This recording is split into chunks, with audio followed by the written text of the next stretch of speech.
Olá, seja bem-vindo à disciplina História da Educação. Nós vamos falar sobre a catequização e ensino jesuítico e a reforma pombalina.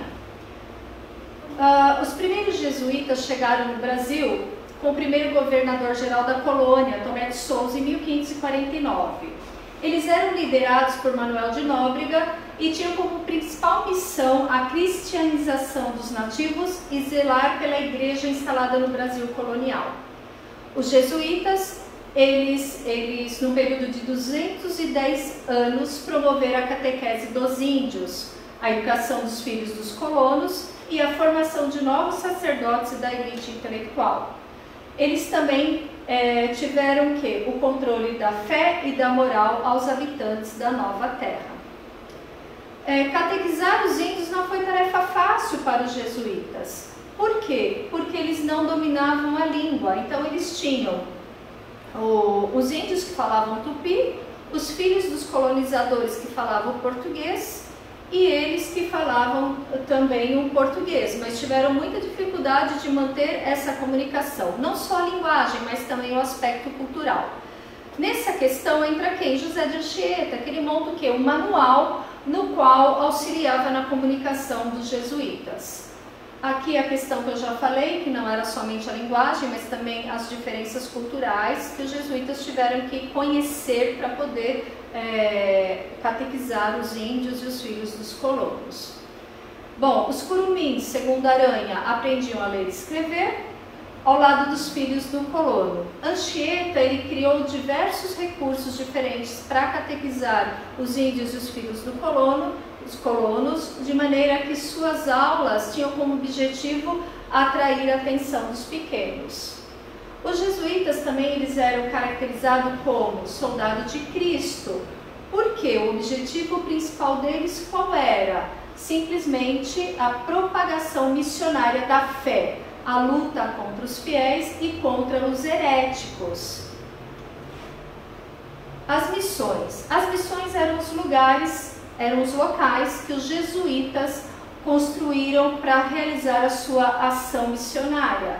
Neste local, eles combinavam a catequese dos nativos com a sua utilização prática, como mão de obra para a produção de tudo que era voltado na área agrícola. Os jesuítas, eles falavam que os nativos eram simplesmente a infância dos humildes. Então, como ele achava que era a infância dos humildes, o que eles faziam? Eles tratavam eles como filhos, ou seja, eles se sentiam na posição de pais, e com isso eles tinham que proteger. Então, ele criava sanções violentas que usavam açoites, o tronco e até mutilações, inclusive em praça pública. A expulsão dos jesuítas ocorreu no século XVIII. E com isso destruiu-se, desmoronou-se a estrutura criada pelos padres. E os índios, por serem catequizados numa concepção de castigo, com o desmoronamento dos jesuítas, o que ele acabou virando? Eles acabaram virando passivos e alienados. Segundo a Aranha, os jesuítas montaram 3 cursos. A questão ler, escrever e contar nos colégios que frequentavam quem? Os filhos dos colonos. O curso eram letras humanas, filosofia e ciências. Esses 3 cursos eram destinados à formação humanista do filósofo e do teólogo. Era oferecido somente aos filhos dos colonos, aos índios não. Para eles eram só a questão do trabalho mesmo. Os jesuítas, nessa implementação dos 3 cursos, que eram letras humanas, filosofia e ciência e teologia e ciências sagradas, os jesuítas tiveram apoio de quem? Da coroa, com doação de terras, e a educação era importante como meio de domínio político. Bom, aqui nós vamos falar um pouquinho de maneira bem sucinta, porque de maneira bem completa está no guia didático da sua área restrita, mas a reforma pombalina relacionada aos anos em que Marquês de Pombal exerceu o cargo de primeiro-ministro em Portugal. ele adotou várias medidas administrativas. Muitas dessas medidas estavam relacionadas à sua principal colônia, que era quem? O Brasil. Grandes transformações ocorreram nessa época. Houve mudanças e os jesuítas também tiveram grandes influências. Aqui no caso, em 1759, os jesuítas são expulsos e seus bens são apreendidos e seus livros e manuscritos destruídos. Pombal só inicia a reconstrução do ensino uma década mais tarde.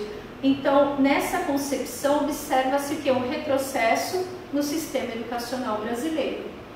Em 1772, foi implantado o ensino público oficial, a coroa nomeou professores, planos de estudo e inspeção. As aulas tinham por formato aula régia, o que era aula régia? Disciplinas isoladas, as aulas eram dadas com disciplinas isoladas. Foi instituído o subsídio literário, ou seja, o professor passou a receber também uma renda do qual era aplicado a manutenção das aulas. Marquês de Pombal, ele não conseguiu introduzir as inovações de sua reforma no Brasil após ter desmantelado a estrutura jesuítica. Houve um retrocesso no sistema educacional. Bom, nós vimos neste capítulo a catequização, o ensino jesuítico e a reforma pombalina. Nós vamos ver hoje o Império na Educação Brasileira, a Constituição de 1824 e o sistema de ensino. O Império na Educação do Brasil, brasileira, ele acontece num período que remete à história de grandes turbulência. Em Portugal, esse período remete à história em que, devido às turbulências em Portugal, Dom João VI retorna à metrópole, deixando aqui o príncipe, que proclamou a independência em 1822, assumindo o nome de Dom Pedro II. Em 1831, Dom Pedro abdicou para assumir a coroa em Portugal e seu filho, por ser com minoria de idade, o Brasil foi governado por regentes até 1840, quando começou o Segundo Império de Dom Pedro II. O Império na Educação Brasileira ele tem um período joanino. O que quer dizer isso? Aconteceu no século XIX, não havia uma política de educação sistemática e planejada. Quando a família real chegou ao Brasil, existiam as aulas régia, aquelas aulas com as disciplinas isoladas do tempo de Pombal, o que obrigou o rei a criar escolas, inclusive as de nível superior. Grandes modificações ocorreram na educação e da cultura quando chegou a família real aqui no Brasil. Na educação foi a criação de escolas e das atividades culturais foi a integração delas, porque no período pombalino, Pombal ele proíbe as atividades culturais.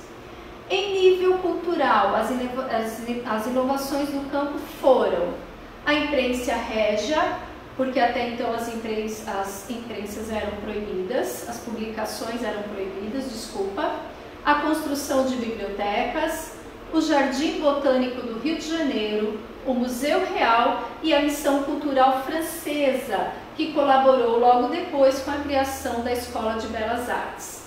As primeiras medidas em relação à educação tomadas de Dom João VI, assim que chegou ao Brasil em 1808, foram as criações do quê? De escolas de nível superior, com o objetivo de formar oficiais da Marinha, engenheiros militares e médicos.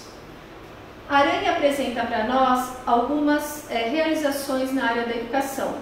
Foram elas a Academia Real da Marinha, Academia Real Militar, a Escola Militar em 1858 e a Escola Politécnica em 1874. Cursos médicos cirúrgicos, diversos cursos avulsos da economia química e da agricultura. Criou-se também no período do Império os 3 níveis de ensino, primário e secundário. e universitário. Os 3 níveis de ensino do primeiro e do segundo império. Os 3 níveis são ensino elementar, ensino secundário e o ensino superior. A monarquia ela apresentava o que? Um interesse elitista, não se importava com a maioria da educação da população. Então, na metade do século XIX, o sistema econômico brasileiro era agrária e o ensino elementar era caótico. Atendia apenas um pequeno número da população, enquanto o seu grande número de população era rural, analfabeta e escrava. O ensino elementar, ele tinha um grande objetivo de ensinar a ler e escrever. Então, como tinha uma grande quantidade de pessoas analfabetas, o ensino elementar aparece para ensinar a ler, a escrever a maioria da população. Ou seja, a vigência de uma escola básica para todos.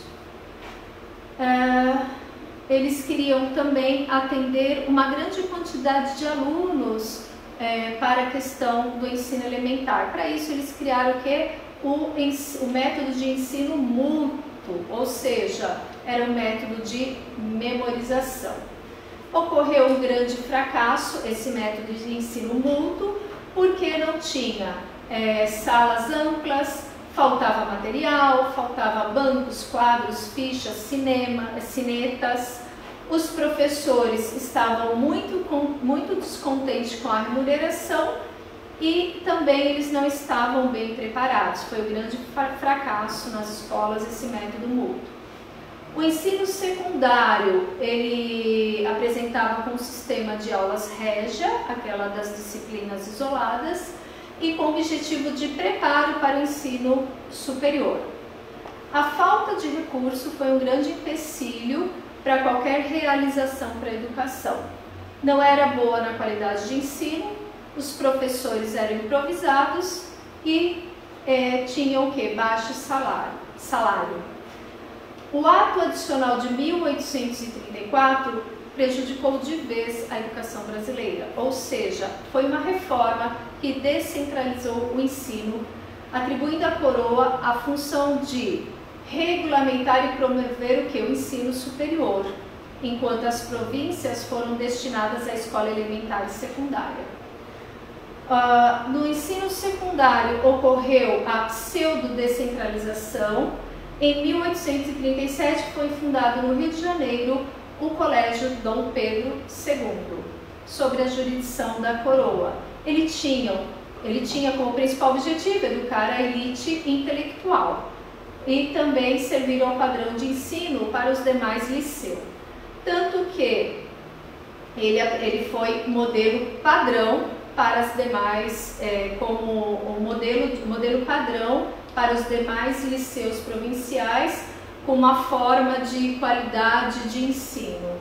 Ele tinha uma organização e uma orientação de ensino muito refinada. Ele foi usado como um padrão para os demais. Chegamos no ensino superior. Ele tinha um caráter totalmente elitista e aristocrático. O acesso era privilegiado apenas para os nobres. Ele estava instituído para a formação de oficiais da Marinha, engenheiros, militares e médicos. Na Constituição de 1824, de acordo com Aranha, houve a referência a um Sistema Nacional de Educação. Ele não foi contemplado em 1827. Com isso, sem exigência do curso primário para acesso aos outros níveis de ensino, a elite educava seus filhos em casa com seus preceptores. Vimos neste capítulo o Império da Educação Brasileira, Constituição de 1824 e o sistema de ensino. Vamos falar sobre o Iluminismo, Rousseau e Kant e a educação do século XIX. O Iluminismo ou Ilustração, ele foi conhecido como o século das luzes. Luzes significam o poder da razão humana de interpretar e reorganizar o mundo. A escola, na concepção do iluminismo, deveria ser leiga, não religiosa e livre, independente dos privilégios de classe. Bom, a religião não estaria vinculado ao contexto educacional, ou seja, seria sendo inclusive um ensino sem instrução religiosa, mais para a burguesia e outra para o povo, não atendendo ao projeto de educação para todos os cidadãos. A escola leiga deveria ser a função do Estado, foi o direcionamento e objetivo político-educacional dessa época. Aranha nos apresenta 3 tendências de contribuições predominantes teóricas da pedagogia. São elas os enciclopedistas, o naturalismo de Rousseau e a pedagogia idealista de Kant. Vamos conhecer agora só um pouquinho de Rousseau, porque a escrita completa contém no guia didático de vocês. Bom, Jacques Rousseau é de um período de 1712 a 1778, foi filósofo e escritor. Ele escreveu várias obras, as mais conhecidas, Contrato Social, Origem da Desigualdade entre os Homens e Emílio, da Educação, que ensina como deve educar crianças. O pensamento de Rousseau não se separa de sua concepção política. O que ele falava? O homem nasce bom, a sociedade que o corrompe. Qual a interpretação dessa citação? O indivíduo, ao ingressar em instituições de ensino, é corrompido pelas leis e por questão de destruir o que? A sua liberdade. Rousseau trouxe várias provocações na área da educação, entre elas, descentralizou os interesses pedagógicos do professor para o aluno, evidenciou especificidades da criança, não sendo vista mais como um adulto em miniatura, apresentou o fim de uma educação para uma formação de ser humano integral, desvinculou a ideia dos fins da educação na formação do indivíduo para Deus ou para uma sociedade. Para ele, viver é o que eu desejo ensinar-lhe. Quando sair de minhas mãos, ele não será magistrado, soldado ou sacerdote. Ele será, antes de tudo, um homem. Rousseau pregava a pedagogia naturalista, consistiu em não desprezar o intelectualismo, pois as emoções, os sentidos e os instintos se apresentam antes do pensar elaborado. Agora nós vamos ver um pouco sobre Kant. Era também um filósofo, Emmanuel Kant, viveu de 1724 a 1804, teve sua importância atribuída à educação. Aí vou falar de novo. Nós vamos falar um pouquinho sobre Kant, que também era um filósofo. Emmanuel Kant, no período de 1724 a 1804, a sua importância atribuída à educação, fundamentada em suas obras mais clássicas, Críticas da Razão Pura e Crítica da Razão Prática. O Kant, ele colocava a educação como algo a desenvolver a razão, o caráter moral. O homem só pode transformar-se homem através do que? Da educação. E ele é tão somente o que a educação faz dele. Kant, ao unir a educação e liberdade, ele redefine essa relação pedagógica, reforçando o quê? A atividade do aluno, que deve aprender a pensar por si mesmo. O mesmo princípio da conduta moral vale para o saber, ou seja, que também deve ser um ato de liberdade. Para ele, nenhuma verdade é transmitida ou imposta, mas ela é construída pelo sujeito. Para Kant, o aluno deve pensar por si mesmo e ter a condição de construir a sua moral, suas verdades, e não ser um mero receptor de verdades transmitidas pelo outro, pois cada um carrega suas verdades. Agora nós vamos ver um pouquinho sobre a educação do século XIX. Esse período foi representado pela consolidação do poder dos burgueses.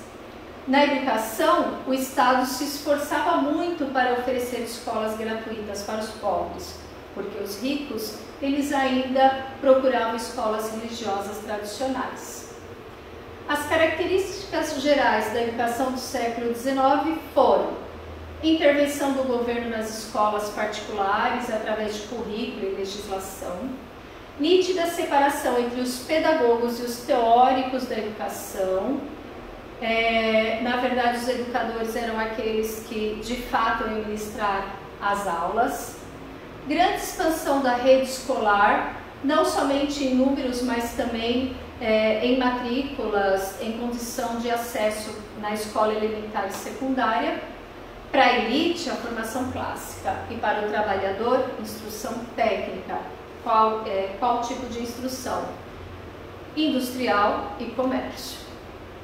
No ensino universitário, escolas politécnicas. Apareceu também o surgimento do jardim de infância, que foi iniciado por Froebel. Cursos de preparação para o magistério. Bom, o que foi abordado neste capítulo? Iluminismo, Rousseau e Kant e educação do século XIX.